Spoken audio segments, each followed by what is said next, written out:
নন police তাদের হাতে rifle.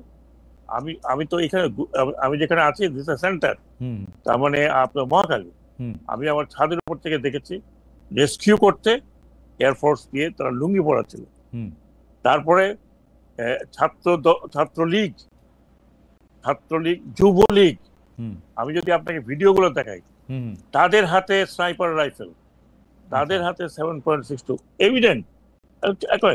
আমি সে কথা বলেছি এই পুলিশের রাইফেল এই সিভিলিয়ানদের হাতে কিভাবে গেল, এটার ইনভেস্টিগেশন করতে হবে।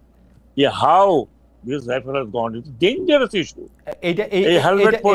এটা ইস্যু হিসেবে অবশ্য খুবই মারাত্মক। আমার মনে হয় যে সরকার সেটিকে আসলে খুবই গুরুত্ব দিয়ে এটি তদন্ত করা উচিত, দরকার হলে আন্তর্জাতিক তদন্ত করা উচিত। যদি সিভিলিয়ানদের হাতে কোনো আইন শৃঙ্খলা বাহিনীর রাইফেল যায় শুধু একটি কারণেই, একটি দল বা এটার সাথে সংশ্লিষ্ট সকল সরকারের সকল কারো বিচার হওয়া উচিত যারা এটি করেছে।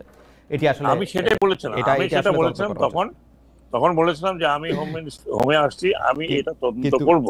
কিন্তু আপনার কথা শুনে অনেক আওয়ামী লীগের খুশি হয়ে এরকম ভাবে বলতে চেষ্টা করেছে যে এইগুলি আসলে শিবির বা জামাতে ইসলামী এই 7.62 রাইফেল নিয়ে, পাকিস্তানি বাহিনী 7.62 রাইফেল নিয়ে আসলে গুলি করেছে, এটি বোঝা গেছে। এবং আপনাকে মন্ত্রণালয় থেকে চেঞ্জ করে দেওয়া এটা খুবই কোইনসাইড করেছে ওই সময় জিনিসটা, যে আপনাকে সরকার বিব্রত হয়েছে। না না না না, শোনেন, আমার দায়িত্ব ছিল, আমি মনে করি আমি হোম মিনিস্টার থাকলে এখন আমার দায়িত্ব ছিল কি ছিল না, এটা বলেন, এটা আমারই দায়িত্ব ছিল, তাই না? রাইট। আমি তো তখন এই কথা বলেছি এই কারণে যে অনেক রাইফেল আমাদের হারিয়ে গেছে। তখন আমি যখন ছিলাম 2500 রাইফেল 7.62 ওয়াজ নট অ্যাভেলেবল। হ্যাঁ, কোথায় গেছে এগুলো? Where they have gone?